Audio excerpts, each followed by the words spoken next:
여러분 천국이 좋습니까? 지옥이 좋습니까?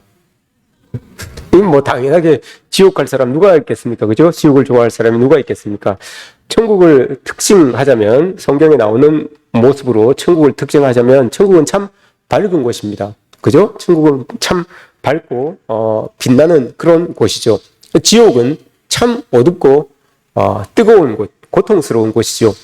지금 날씨가 많이 더운데 여러분 저 날씨와 비교도 안 될 만큼 뜨겁고 고통스럽지 않겠습니까? 그런 곳이 지옥이다라고 이렇게 말합니다. 질문을 그럼 한번 바꿔보겠습니다. 여러분은 빛이 좋으십니까? 어두움이 좋으십니까? 다들 그렇게 말하죠.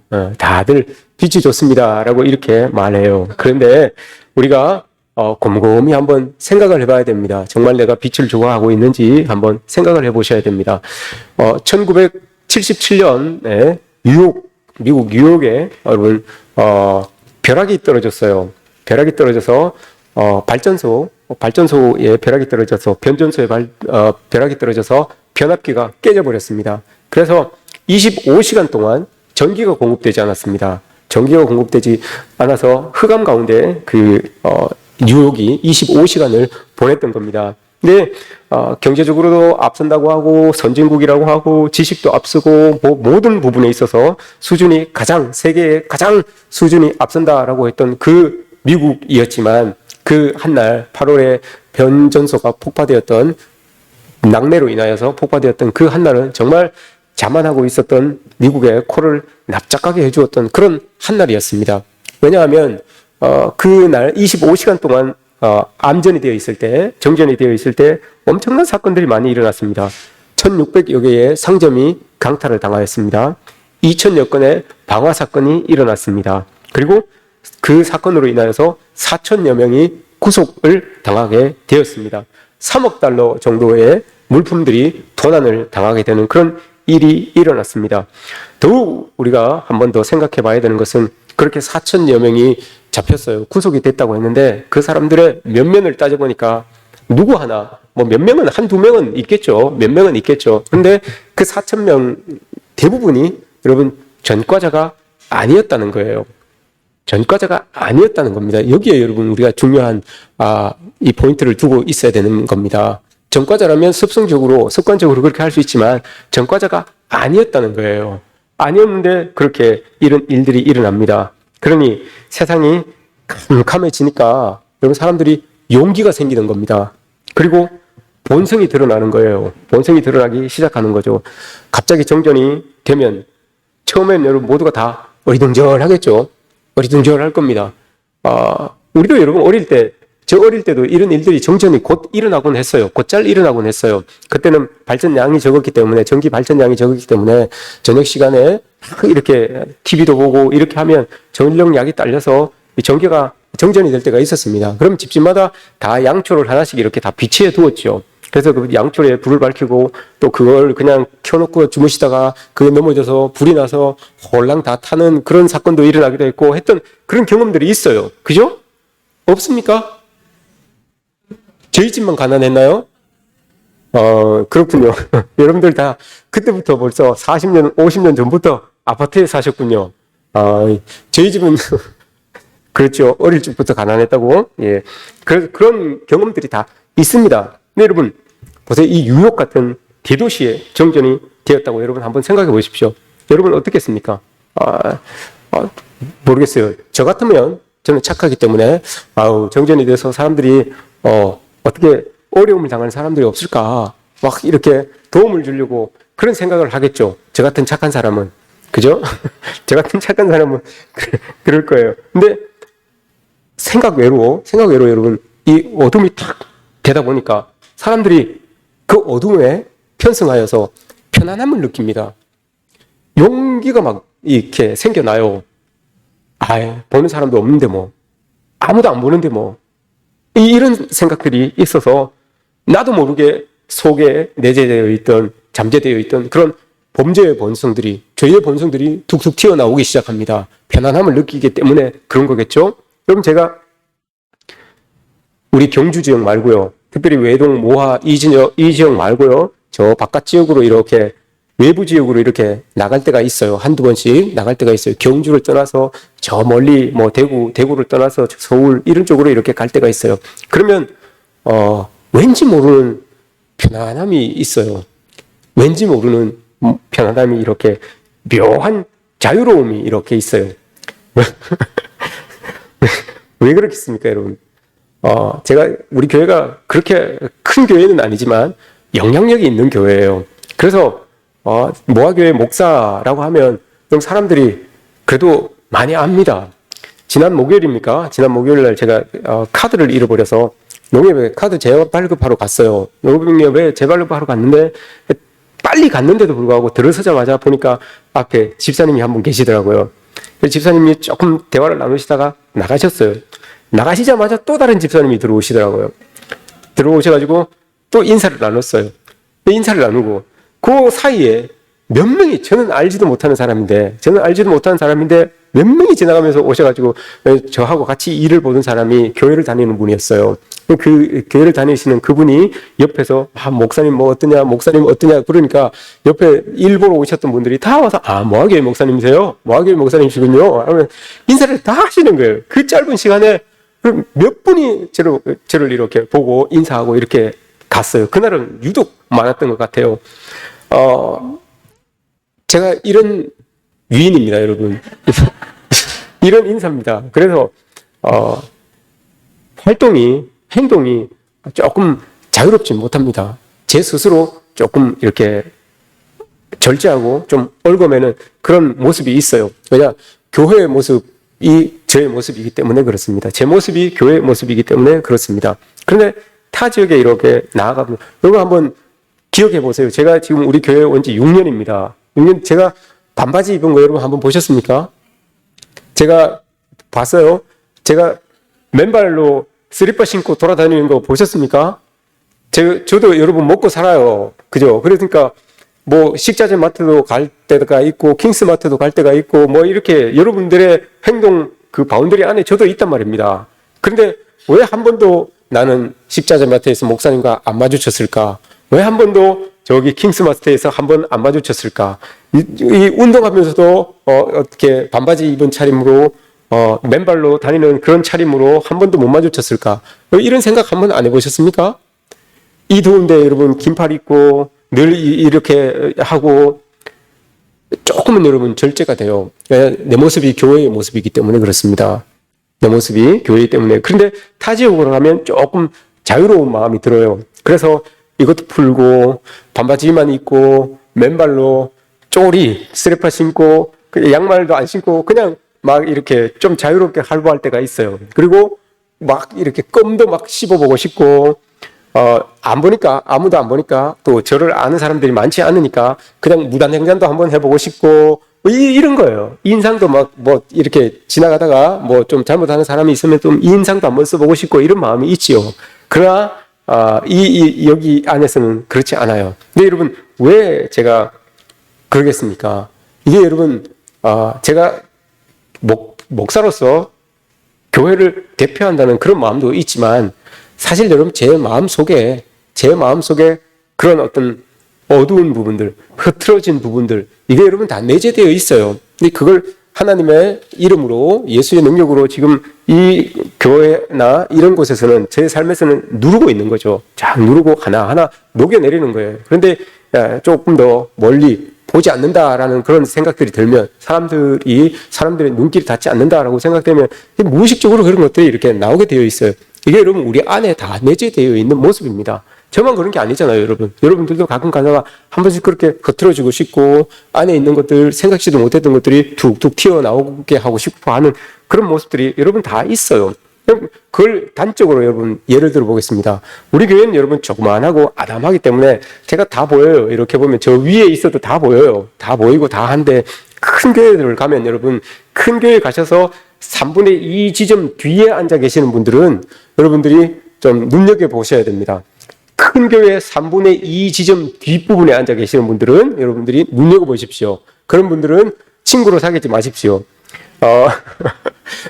우리는 뭐 앞에 조그만하기 때문에 다 눈 안에 다 들어와요. 그래서 졸다가도 버뜩 깨서 눈이 이렇게 딱 마주치잖아요. 근데 저 뒤에 큰 교회 저 3분의 1 저쪽 뒤에 있는 사람들은 눈을 감았는지 떴는지 잘 모르겠지, 이런 마음들이 있단 말입니다. 이런 마음들이 있어서 특별히 기둥 뒤에 이렇게 앉아 계시는 분들, 이런 사람들은 자기가 드러내고 싶으면 드러내고 감추고 싶으면 감추고 이런 자기 선택이 있어요. 자기 선택이 있어요. 그러나 앞에 있는 사람들은 자기 선택이 없어요. 다 드러나요. 다 노출되는 거예요. 그러니 이렇게 개방적인 게 저는 사실 더 좋아요. 그러니까 앞에 앞자리가 그렇고 뒷자리가 그렇고, 우리야 뒷자리에 오시는 분들은 앞자리에 늦게 오시니까 뒤에 가시는 거잖아요. 그죠? 늦게 오시니까 뒤에 2층에 가시는 거잖아요. 그죠? 2층이 여러분 방석이 좋고 다른 이 냉기가 올라오는 그런 의자가 아니에요. 다 우리는 이렇잖아요. 근데 그럼에도 불구하고 자꾸 뒤쪽으로 가시고, 우리 교회 아닙니다. 자꾸 뒤쪽으로 가시고 저 중층으로 가시고 기둥 뒤로 가시고 하는 분들은 여러분 마음속에, 앞에 앉아 있는 사람들도 마음속에 똑같아요. 여러분 다 똑같아요. 다 그런 마음이 있어요. 내 의지대로 뭔가 내가 결정해 보고 싶은, 드러내고 드러내지 않고 하는 그런 모습들이 다 우리 마음속에 있어요. 근데 생각해야 될 것은 여러분 그겁니다. 하나님께서 여러분 우리에게, 여러분들 모두가 다 빛을 좋아한다라고 이렇게 말씀을 하셨잖아요. 근데 물론 빛을 싫어하는 사람은 아무도 없습니다. 근데 우리가 꼭 기억해야 됩니다. 빛, 오늘 우리 예수님께서 내가 빛으로 이 땅에 왔다라고 이렇게 말하잖아요. 예수님께서 이 땅에 빛으로 오신 이유는 어둠을 드러내는 것, 이게 가장 첫 번째 모습이고요. 그리고 두 번째는 기준을 잡아주시기 위해서 여러분 예수님께서 빛으로 우리에게 오셨다는 것을 여러분 기억하셔야 됩니다. 기준을 잡아주시기 위해서 오셨어요. 왜냐? 여러분 우리가 빛을 좋아하는지 어둠을 좋아하는지 여러분 잘 구분이 안 돼요. 구분을 잘 못해요. 빛과 어두움, 이건 그냥 확연하게 차이가 나는 것 같죠. 우리가 볼 때 이건 빛이고 이건 어둠이라고 확연하게 차이가 나는 것 같아요. 낮과 밤이 있는 것처럼 확연하게 차이가 나는 것 같지만 여러분 정말 설상 우리의 삶의 자리에서 빛과 어두움이, 내가 살아가고 있는 자리에서 빛과 어두움이 여러분 확연하게 차이가 드러나던가요? 내가 그것을 딱 구분하여서 이건 빛이고 이건 어두움이고, 이건 내가 해야 되고 이건 내가 하지 말아야 될 것이다 라고 이렇게 여러분 딱 구분하여서 여러분 우리 그렇게 살아지게 되던가요? 그게 아니라는 거예요. 전에는 내게 좋으면, 예수님께서 오시기 전에는, 빛으로 오시기 전에는 내게 좋으면, 나에게 좋으면 다 빛같이 보였어요. 그리고 빛으로 여겼기 때문에 이게 어두움인데도 불구하고 빛처럼 느껴질 때가 있는 거예요. 빛처럼 느껴지는 것들이 있는 거예요. 그래서 예수님께서 이 땅에 빛으로 오셔서 그걸 확실하게 기준을 잡아주시기 위해서 빛으로 오셨다라고 하는 겁니다. 예수님께서 요한복음을 보시면 자기를 선포하십니다. 나는 뭐뭐다라고 이렇게 선포하십니다. 에고 에이미라고 이렇게 이야기를 합니다. 우리 여름 성경학교 아이들이 주제가 예수님과 함께 살아가요인데, 이 아이들이 이제 공과 시간에 배워요. 예수님이 어떠한 분이다라고 하면서, 예수님이 어떤 분이었어요? 첫 번째 뭐 배웠어요? 첫 번째 공과에서 우리 친구들, 예수님은 생명의 떡, 어제 간식도 먹은 걸로 알고 있는데 간식만 먹고 싹 잊어버렸어. 생명의 떡. 두 번째는 뭐 배웠어요? 선한 목자 배웠어요. 그리고 또 하나 더. 뭐 빛, 세상의 빛. 또 하나 더. 참 포도나무. 그렇지. 4개 배웠어요. 이 친구들이 4개 배웠어요. 그리고 3개가 더 있어요. 길과 진리요 생명이요. 나는 부활이요 생명이요. 양의 문이요. 요거 3개가 더 있어요. 근데 특별히 오늘은 빛에 대해서 이야기를 하는 겁니다. 예수님께서 오늘 본문에 보시면 세상의 빛이다. 자기는 나는 세상의 빛이다라고 이렇게 말씀하셨습니다. 예수님이 여러분 빛이라고 선언하신 이유는 구분하기 위해서라고, 기준을 제시하시기 위해서다라고 이렇게 말씀하셨습니다. 빛을 싫어할 사람은 여러분 아무도 없습니다. 그런데 우리 실제적인 삶의 자리에서 정말 은근히 빛보다는 어둠을 좋아하고 편안하게 느낄 때, 그렇게 생각할 때가 많다는 것을 여러분 우리가 기억해야 됩니다. 예수님께서 태어나실 때에 큰 빛을 바라면서 별이 딱 떴어요. 동방 박사가 여러분 그걸 보고 그 별이 가는 곳을, 별이 떠 있는 그곳을 향하여서 따라갑니다. 그 빛을 따라서 갑니다. 야, 저 정도 큰 빛이면, 저 정도 큰 별이 저 정도 큰 빛을 내면 이건 우리나라에 큰 일을 할 사람이구나. 왕 정도 되지 않을까라고 해서 이 동방 박사들이 여러분 왕실에 가죠. 왕실에 가서 왕자가 태어나지 않았습니까? 라고 이렇게 물어봅니다. 발칵 뒤집어졌어요. 아니 왕이 있는데 왕자가 태어났느냐고 이렇게 물어보는 건 이건 도대체 뭐냐? 이 왕실이 여러분 발칵 뒤집어진 거예요. 헤롯은 그 별이 여러분 두려웠어요. 그 빛이 여러분 헤롯은 두려웠어요. 왜 두려웠겠습니까, 여러분? 헤롯은 자기 자체가 빛이라고 생각을 했어요. 헤롯은 자기 자체가 지금 자기가 앉아있는 그 자리가 빛의 자리이고 빛을 발하는 자리라고 생각을 했어요. 그래서 자기가 앉아있는 그 자리에서 모든 백성들에게 자기의 권한으로 그 빛을 제공할 수 있다라고 이렇게 생각을 했어요. 모든 사람들을 다 비춰줄 수 있다라고 이렇게 생각을 했어요. 그 빛을 자기는 충분히 누리고 있다라고 이렇게 생각을 하고 있었어요. 그런데 새로운 빛이, 큰 빛이 태어났다라고 하니까 자기가 빛으로 생각하고 앉아있었던 그 자리가 위험을 느낀 거예요. 아니, 나 말고 다른 빛이, 나 말고 내가 지금 끼치는 이 영향력 말고 다른 빛이 또 있다고? 라고 하는 그런 마음이 든 거예요. 사실 여러분, 헤롯이 앉아있었던 그 자리는 빛의 자리가 아니고 어둠의 자리였어요. 자기가 앉아있는 그 자리가 여러분 빛의 자리였던 것 같지만 사실은 내가 감당하지 못하는 그 일들을, 내가 해결하지 못하는 그 일들을 여러분 자기가 다 하는 것처럼 그 자리에서 오해하고 착각하고 있었던 거예요. 그 자리는 빛의 자리가 아니라 사실 어둠의 자리였던 거예요. 그래서 자기가 여러분 빛이면 모든 걸 다 드러내야 되는데 자기가 죽이려고 합니다. 그 물어본 때를 기준으로 아이들을 다 죽여라라고 이렇게 이야기를 하죠. 빛은 여러분 그러지 않아요. 빛은 여러분 모든 걸 다 드러내요. 살려요. 그런데 헤롯은 자기가 앉아있던 그 자리가 빛이 아니었기 때문에 여러분 죽음으로 그 동방 박사들의 말에 대하여서 반응을 했던 겁니다. 헤롯에게 보였던 그 빛이 여러분 오늘 우리에게도 여러분 쫙 하고 비춰진다면 우리는 어떻게 반응할 것 같습니까? 그 큰 빛이 동방 박사처럼 여러분들이 반응을 하겠습니까? 아니면 헤롯처럼 반응을 하겠습니까? 헤롯처럼 반응할 수도 있어요, 여러분. 내가 빛처럼 예수 그리스도보다도 더 밝게, 더 빛처럼 붙들고 살았던 것이 여러분 있다면 우리는 헤롯처럼 반응할 수밖에 없어요. 내가 막 앉아있는 그 자리, 여러분 사람들이 다 나를 주목해주고 막 집중해줘요. 이거 꼭 이 자리가 내가 빛나는 자리인 것 같아요. 그 자리에 여러분 연연하고 살면 여러분 그건 빛 같은 자리이지만 사실은 어두움이에요. 내가 애써서 모았던 내 삶의 자리에서 애써서 가지게 된 나의 소유물들, 이게 여러분 나를 살리고 나를 유익하게 하고 나를 편안하게 하고 하니까 이게 빛처럼 느껴질 수가 있어요. 그러나 거기에 여러분 얽매여 살게 되면 그게 내가 알고 있었던 그것이 빛이 아니라 오히려 나를 여러분 무너뜨리게 되는 어둠이라는 것을 여러분 우리는 기억해야 됩니다. 다 여러분 내가 가지고 있으니까 좋으니까 내가 그걸 가지고 누릴 수 있으니까 이게 다 빛처럼 느껴져요. 나에게 나를 밝혀주고 나를 더없이 행복하게 만들어주고 하는 빛처럼 나에게 느껴져요. 그러나 여러분 그것이 어둠이라는 것, 그게 없어지게 되면, 그것이 모자라게 되면 더 원하게 되는 그런 탐심으로, 탐욕으로 나타나는 그런 모습들을 볼 때 그게 여러분 사실은 빛이 아니라 어둠이었다라고 하는 것을 여러분 우리는 기억해야 돼요. 예수님보다 더 편하게 느끼는 것들, 그게 여러분 우리에게는 어두움이에요. 예수님보다 더 갈망하게 만드는 것들, 그게 여러분 빛이 아니라 어두움이라는 것을 여러분 기억해야 돼요. 당장 손에 쥐니까 그게 여러분 나에게 빛을 주는 것 같죠. 당장 여러분 내 곁에 두니까 여러분 나에게 빛을 비춰주는 것 같죠. 그러나 그게 사실은 어두움이었다는 것을 여러분 예수님이 오셔서 그걸 깨닫게 해주시는 거예요. 진짜 참빛이 우리에게 오셔서 뭐가 너희들을 비춰주고 너희들을 이끌어가는 것인지 그걸 보여주시기 위하여서, 기준 삼아 주시기 위하여서 예수님께서 이 땅에 오셨다는 것을 여러분 우리는 기억해야 됩니다.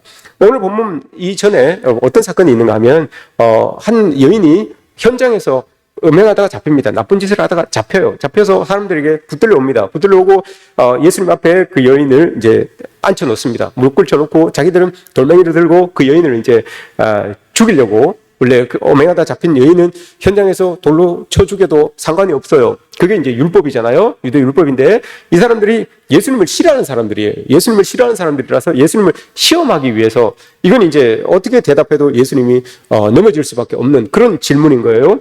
데리고 와서 예수님 앞에 세워놓고는 묻습니다.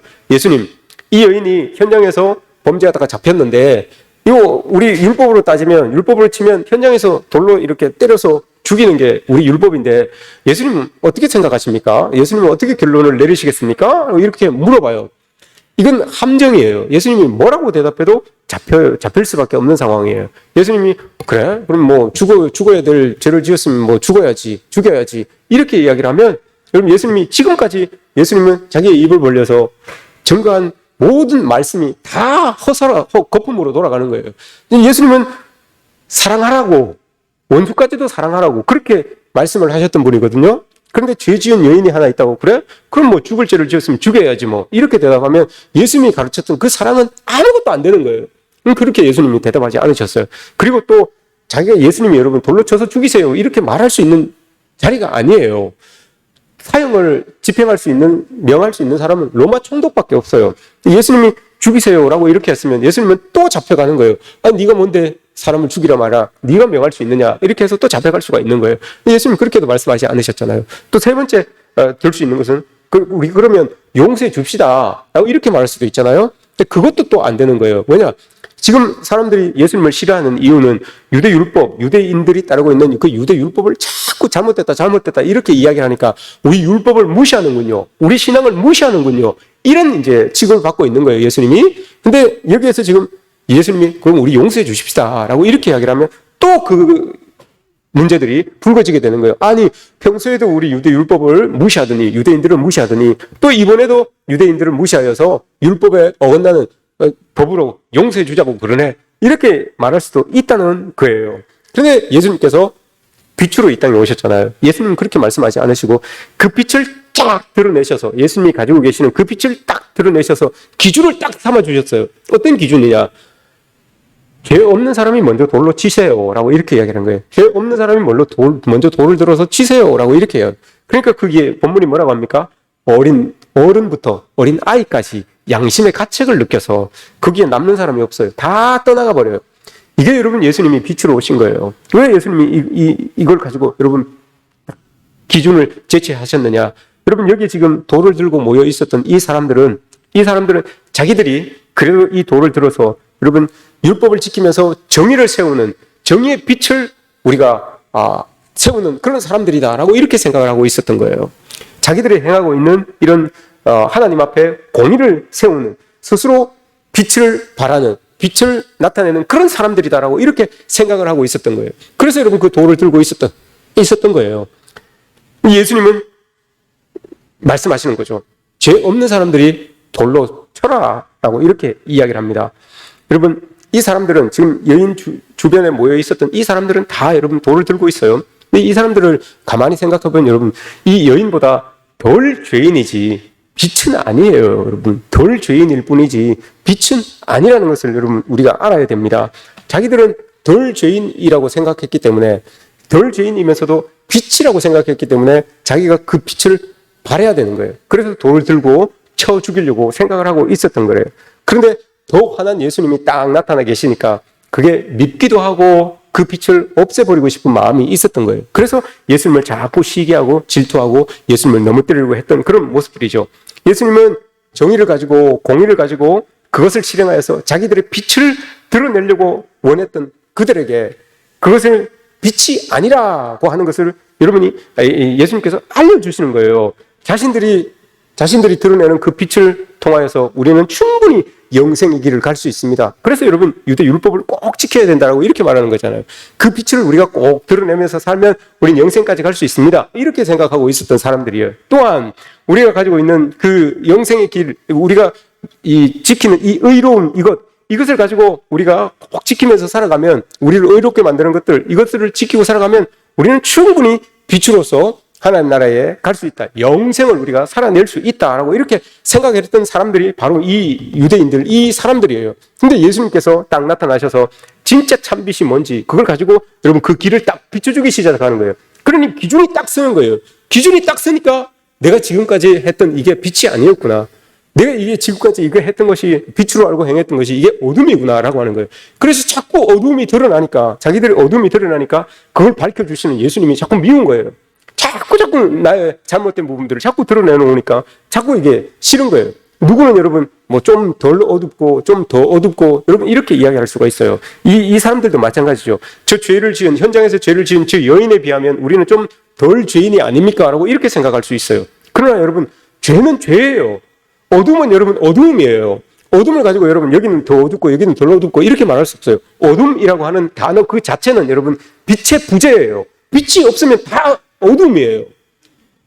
근데 이 사람들은 조금이라도 내가 저 사람보다는 좀 나으니까 그래도 난 덜 죄인이겠지. 덜 죄인이 더 죄인을 정죄하는 건 당연하다라고 이렇게 생각을 했던 거예요. 그걸 넘어서서 덜 죄인인 내가 더 죄인 저 사람에게 내가 가지고 있는 빛을 드러내야 되겠다. 이렇게 생각하는 사람들이 바로 이 유대 지금 사람들이었어요. 근데 예수님이 그런 사람들을 향하여서 기준을 제시하는 거예요. 아니다. 덜 어둠도 더 어둠도 다 어둠이다. 빛이 없는 건 다 어둠이다. 라고 이렇게 지금 예수님께서 말씀을 해주고 계시는 거예요. 그래서 아무도 돌을 들어도 치지 못하고 그 다 돌을 내려놓고 양심의 가책을 느껴서 다 돌아가는 거예요. 그 기준이 명확하니까요. 하나님께서 예수님께서 딱 보여주신 그 기준이 명확하니까 어쩔 수가 없는 거예요. 그래서 돌아간 거예요.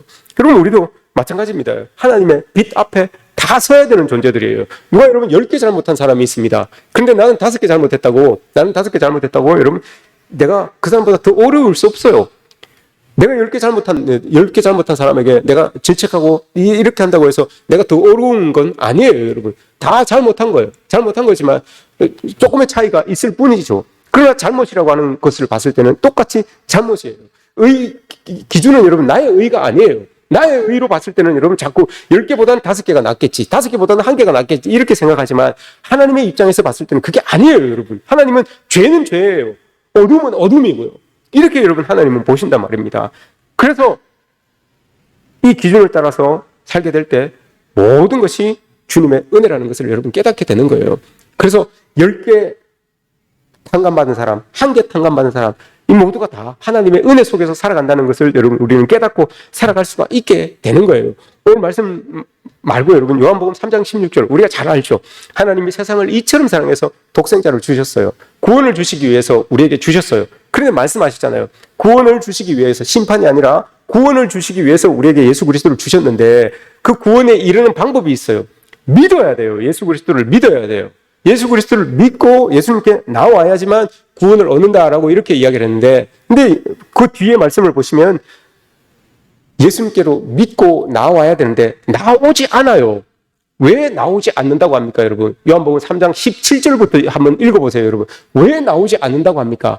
그는 빛인데 빛으로 나오면 사람들이 빛으로 나오면 자기의 악행이 드러날까 하여 안 나온다는 거예요. 자기의 악행이 드러날까 하여 예수님이 빛이기 때문에 빛으로 이 땅에 오셔서 구원을 베푸시는데 빛으로 나와야 되는데 그래야 구원을 얻을 수 있는데 사람들이 나오지 않는데요. 왜 나오지 않습니까? 악한 모습들이 악행이 드러날까 하여 나오지 않는다고 하는 거예요. 여러분 나오지 않으면 어떻게 된다고요? 그 자리는 심판의 자리라니까요. 그 자리는 심판의 자리예요. 그럼에도 불구하고 여러분 우리가 나오면 하나님 앞에 다 드러내고 어쨌든 나의 모습이 좀 더럽든지 어떻든지 간에 그럼에도 불구하고 하나님 앞에 나오면 거기에서부터 회복이 일어나는 것이고 거기가 은혜의 자리가 되는 것이고 거기가 여러분 치유의 자리가 되는 거예요. 나의 것이 드러난다고 하여서 여러분 나오지 않으면 그 자리가 심판의 자리라고 여러분 예수님께서는 분명하게 말씀하고 계시잖아요. 우린 그 하나님 앞에 하나님의 빛 앞에 다 비춰져야 됩니다. 다 비춰져요. 예수님께서 내가 세상의 빛이다라고 이렇게 말씀하셨어요. 그리고 여러분 그러고 난 다음에 예수님께서 똑같이 말씀하셨잖아요. 너희는 세상의 빛이다라고 이렇게 말씀하시죠. 마태복음 5장 14절에서 예수님께서 지금 자기는 나는 세상의 빛이다라고 이렇게 말씀하셨어요. 그리고는 제자들을 향하여 여러분들을 향하여 세상 사람들을 향하여 세상 사람들을 향하여 너희는 세상의 빛이다라고 이렇게 말씀을 하셨어요. 이 빛이 여러분 조금 다릅니다. 마태복음 5장 14절에서 이야기한 너희는 세상의 빛이다라고 이렇게 이야기하셨던 그 빛은 여러분 포스예요. 헬라어로 포스라고 하는 단어예요. 이건 횃불이라는 단어입니다. 이슬이라고 하는 단어예요. 이거는 반사체예요. 발광체가 아니라 반사체예요. 예수 그리스도 오늘 말씀하셨던 나는 세상의 빛이다라고 하셨던 이 말씀은 여러분 발광체, 스스로 빛을 내는 분이에요. 스스로 빛을 내는 태양과 같은 그런 분이 예수 그리스도이시고 마태복음 5장에서 이야기한 너희는 세상의 빛이다라고 하는 것은 반사체예요. 발광체가 비춰주는 그 빛을 내가 받아서 반사하여서 나타내는 거예요. 그래서 여러분 횃불이라고 하는 거예요. 그래서 이슬이라고 하는 거예요. 여러분 우리는 다 횃불이에요. 이 땅을 살아가는 횃불이에요. 그리고 뒤에 뭐라고 합니까? 그 마태복음 5장 14절 이하에서 뭐라고 합니까? 그 횃불을 켜가지고 등 위에 이렇게 두지 밑에 이렇게 두는 사람 아무도 없다라고 이렇게 이야기를 하잖아요. 우리가 그런 존재들이란 말입니다. 우리는 여러분 하나님 앞에 예수 그리스도의 빛 앞에 서 있는 사람으로서 그래야지만 그 빛을 우리가 다 받아서 반사하면서 살아갈 수가 있는 거예요. 발광체가 내는 예수 그리스도라고 하는 그 빛 자체 앞에 우리가 딱 들어서 있을 때, 내놓고 있을 때 그 빛을 다 받아서 우리는 세상에 살아가면서 그걸 반사해내며 살아갈 수 있는 횃불 같은 존재로 살아갈 수가 있다는 거예요. 이슬 같은 존재로 살아갈 수가 있다는 겁니다. 이게 여러분 우리예요. 여러분들 모두가 다 횃불 같은 존재예요. 이슬 같은 존재예요. 그런데 여러분 횃불 같은 존재가, 횃불은 불을 밝히는 게 그게 여러분 존재 목적이잖아요. 존재 이유잖아요. 근데 그 횃불이 불이 붙어 있지 않으면 여러분 이거 뭘로 씁니까 여러분? 이 횃불을 몽둥이로 씁니까? 뭘로 써요? 아무 쓸모가 없는 거예요. 하나님의 백성들 우리가 여러분 그렇다고요. 하나님께서 우리를 향하여 너희는 세상의 빛이다 라고 이렇게 말씀하신 이유는 그거예요 여러분. 우리는 세상을 밝히는 횃불이에요.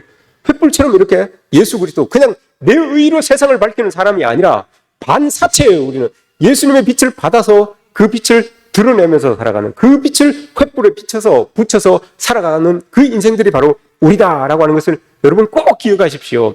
우리가 여러분 세상의 빛입니다. 여러분 옆에 있는 분에게 한번 이야기해 주십시오. 당신은 세상의 빛입니다. 횃불입니다. 이슬입니다. 예, 세상을 적시는, 세상을 밝히는 여러분 이슬이고 횃불입니다. 이런 사람들이 여러분 우리가 되어야 되는 것 아닙니까? 여러분 우리 예수님 앞에 다 문을 활짝 열고 예수님의 빛을 여러분 받아들이십시오. 묵묵하게 곰팡이 펴 있는 우리 삶의 자리, 썩어가고 있는 그 우리 이 마음속의 자리, 여러분 활짝 여십시오. 얼마나 습합니까 여러분? 찝찝하잖아요. 세상이 여러분 찝찝하잖아요. 날씨가 덥고 습하니까. 그죠? 그게 가만히 놔두면 곰팡이 핀다고요. 우리 마음이 여러분 그럴 수 있어요. 우리 인생이 그럴 수 있어요. 여러분 활짝 여십시오. 그리고 예수 그리스도의 빛을 마음껏 받아들이십시오. 마음껏 받아들여서 그것을 받아들인 만큼 또 마음껏 세상을 밝히면서 세상을 이슬처럼 적시면서 살아가시는 저와 여러분들 되시기를, 우리 아이들 되시기를 주님의 이름으로 축복합니다.